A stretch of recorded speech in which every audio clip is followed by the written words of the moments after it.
Hey everyone, it's Dr. Ramani. Welcome back to this YouTube channel. We talk about narcissism, and sometimes we talk about is someone the asshole? Am I the asshole? We're taking one of those on today. This one is a doozy, okay? So here we go. Am I the asshole for telling my husband to stop inviting his mother to our daughter's performances? The situation is pretty frustrating, to say the least, but let's start with some context. So, my husband and I have a 13-year-old daughter. She plays piano and has participated in several plays in and outside of school. Now here's the thing. My husband invites his mother to every performance our daughter has, not saying he shouldn't, but many times she'd put my daughter down and point out where she messed up and what she needed to work on. Hello, she's not even an expert in this. This happens every time. My daughter has picked up on those negative comments, and her self-esteem kept getting low, and by extension, her performances kept getting low as well. I told my husband his mother needs to either stop putting our daughter down or stop coming to the performances. He said his mother is the grandmother and should be included in these events as support. Enabler. Our daughter had a performance this past Wednesday. I told my husband that his mother can sit this one out, but he said it was too late because he sent her a link of the date and location of the event. I sighed and said nothing. His mom arrived like 20 minutes later, sat next to him, and kept pulling him close while whispering in his ear. I just rolled my eyes hard. Once the performance was over, and after we got a chance to see our daughter, who looked nervous and shaking, the mother-in-law looked at her and said, "Let me just say that today's performance was disappointing." I be slapping this bitch. My daughter was in shock, and I was floored completely. My daughter started crying, then rushed away. Mother-in-law then casually said, "Oh, I have to go now. I have an appointment with the salon for Chloe's, her other granddaughter's birthday party." I was fuming. I told her what she said to my daughter was not okay and that she made her upset. She said something along the lines of, I'm just telling it how it is," and then left. We went home and I lost it on my husband, telling him that his mother just keeps putting our daughter down and it's not right. He said I'm being overdramatic, gaslight, and what his mother's doing is just constructive criticism, minimization. I told him from now on he needs to stop inviting her to our daughter's performances. Good boundary. He said I was being ridiculous and that I shouldn't expect his mother to be excluded from her granddaughter's life like that. We had a big argument, and now my daughter isn't even interested in playing piano anymore. My husband said I was way out of line and shouldn't use our daughter in my fight with his mother. So husband's really manipulative. He also called me controlling and vicious. That's more of that gaslighting and pathologization of someone for setting a boundary. So she had some follow-up information about her story so people have more context. Number one, she said, my mother-in-law and I don't really talk due to past disagreements, which is not surprising. Number two, mother-in-law is uncomfortable with the concept of playing piano and thinks that my daughter is wasting time and getting distracted with zero benefits since she and my husband want her to become a doctor. My daughter actually doesn't want to become a doctor, but that's an argument for another time. She's 13, okay? She's 13. She's not about to go to medical school. Number three, my mother-in-law thinks I'm wasting my husband's money because I enrolled my daughter in piano classes and have been since she was 9. And number four, my husband told me he'll keep inviting his mother over and over and over again until I learn to stop using our daughter as a tool to fight his mother with. Believe me, I'm not. So, okay, as psychologists and therapists, we're never supposed to tell people to get a divorce. This is somebody where you almost whisper them out the door like, go, run away, get out, like slip them a note, like, damn. So much here. Everything we see about intergenerational cycles of abuse, mom and her callousness, her dismissiveness, her lack of empathy, her entitlement, her cruelty, the son, whether the son is a golden child or just completely out of his mind, he sounds very narcissistic himself. So he is able then to not hear his partner, his wife, and above all, his own child. This poor at 13 is a very vulnerable age. It really, really is. I think in some ways more vulnerable than younger childhood ages, because at 13 in puberty, so much is happening to a child in terms of hormones and other things that are changing in their body, right? Such a fragile age in many ways. And to do something like put yourself out there and perform and play the piano, which is technically not an easy thing to do, to not just support the kid, even if they're not playing right. I mean, we don't expect all of our children to be concert pianists. You know, most kids are just going to get as far as they get. And in fact, there's tons of research showing that actually learning to play an instrument like the piano and having music lessons is so good as part of academic growth, as, you know, sort of developing the brain more wholly. It makes a person a better student. So these people who at 13 are worried about this child going to medical school don't realize that her actually taking piano lessons is good for her. And they're making it sound like her doing, what does it say, that they're uncomfortable with the concept of playing piano? They're acting like this girl is spinning around a pole. She is playing the piano.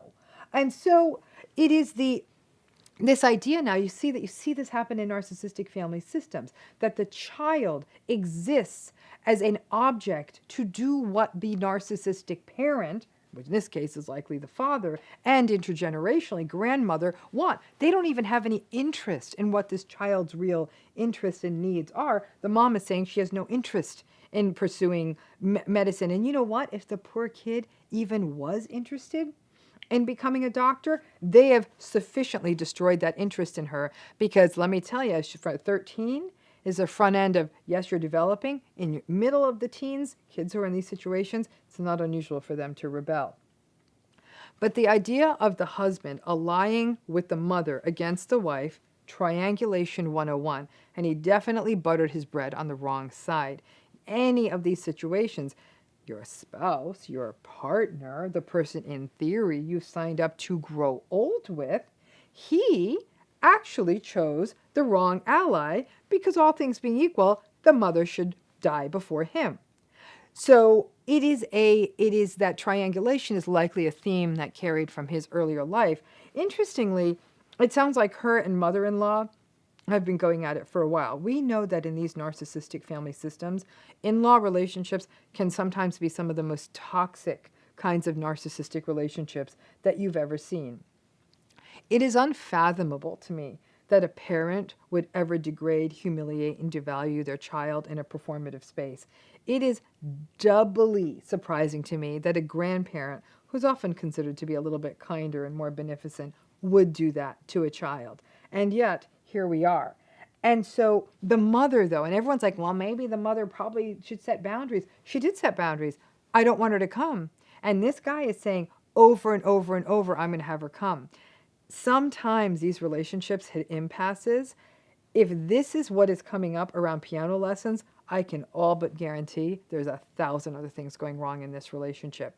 And this is actually a really good example for any of you who are in toxic marriages and long-term relationships and family systems relationships of what is our true north. Remember, I talk about that concept of true north, that thing you will fight for. In many cases, it's your child. So that this woman is watching her child's ability to perform go away, running out of a room because of the criticism she's facing. And that statement that the grandmother made, it's like, I just tell it how it is, that is such narcissism speak. So many narcissists are like, I'm just a straight shooter. I just call it straight. I just tell it like how it is. That is their code for, I don't need to have empathy. And people buy that nonsense.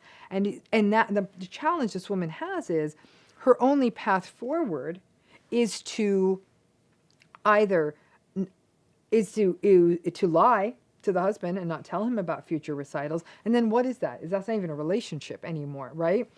I don't know these people's financial situation. I don't know anything else about them. But that idea that I'm just calling it how it is I hate that kind of narcissistic, nonsensical talk. And then walking away when the real hurt. So narcissistic people create messes and walk away from the emotional messes that they create. And that, and then further down on this one, I just want to find that spot, that him telling her that she's overly dramatic, classical example of gaslighting. She's having and actually probably a very appropriate response. I'm just gauging this on myself. I'm not a particularly dramatic person, but if anyone dressed my child's performance down, I'm not violent. It would be all it would be all I could do to stop myself from slapping or hitting someone. I've never laid hands on anyone my whole life, but if someone went at my kids, it's the one place like I literally I see red. And so the fact that he said she was being over dramatic, so he's a gaslighter, that what his mother is doing is constructive, is constructive criticism, is manipulative, and it's minimizing. And then she set a boundary. The mom can't come to the performances. He then tells her she's being ridiculous, criticism, gaslighting, minimization, and that I shouldn't expect his mother to be excluded from her granddaughter's life like that. Manipulation. At the face of it, it's unkind to say a grandparent should be excluded, but this grandparent hasn't earned being included. So he's not seeing it. It's like, again, many times you see these intergenerational cycles. They're the grandparent. They can do what they want and say what they want, but that's how these cycles continue. Now the child isn't interested in playing anymore. The husband's telling her she's way out of line. Again, more of that narcissistic abuse, manipulation, and gaslighting. And shouldn't use our daughter in my fight with his mom. So he's projecting that triangulation theme. He's triangulated with his own mother, and now he's accusing his wife of triangulating with the daughter, which that's really mighty rich to be doing that. He also called her controlling and vicious. Narcissistic people do this all the time. When you try to set a boundary, you are called controlling. Again, video coming up on that too. But that idea that you actually say, no, this isn't going to work, and it's for very real reasons, then there's this idea that the person who set the boundary is controlling and even vicious.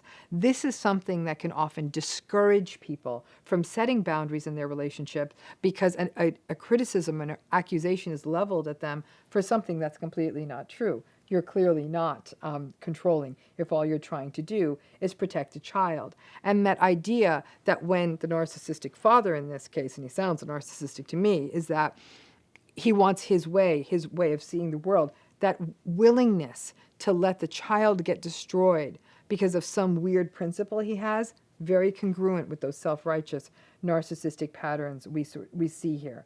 And then that idea that almost like that in your face, I'm going to keep inviting her.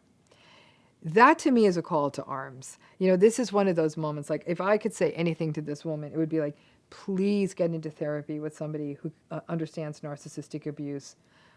Don't have to tell anyone, but maybe even consult with an attorney and find out what it would mean in your state, because every state or country, I don't even know where this person is different in terms of how these things are handled. I don't know this person's culture, religion, any of that, so I know she may not have the luxury of being able to dissolve her marriage. But I also think it's critical that this woman have her daughter in therapy. To have been devalued and degraded repeatedly, again, at such an exquisitely important age, by a grandparent, and then have that be doubled down by the father. This child can see her father is choosing his own mother over his child. That child's going to internalize that. Starting therapy now is going to be important.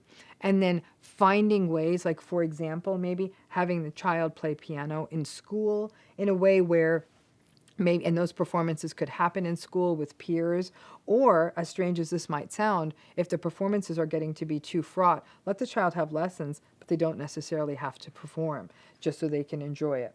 But let me tell you, I was reading the comments.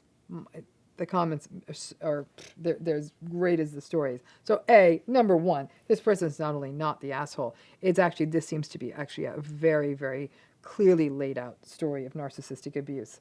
But my favorite comment is this.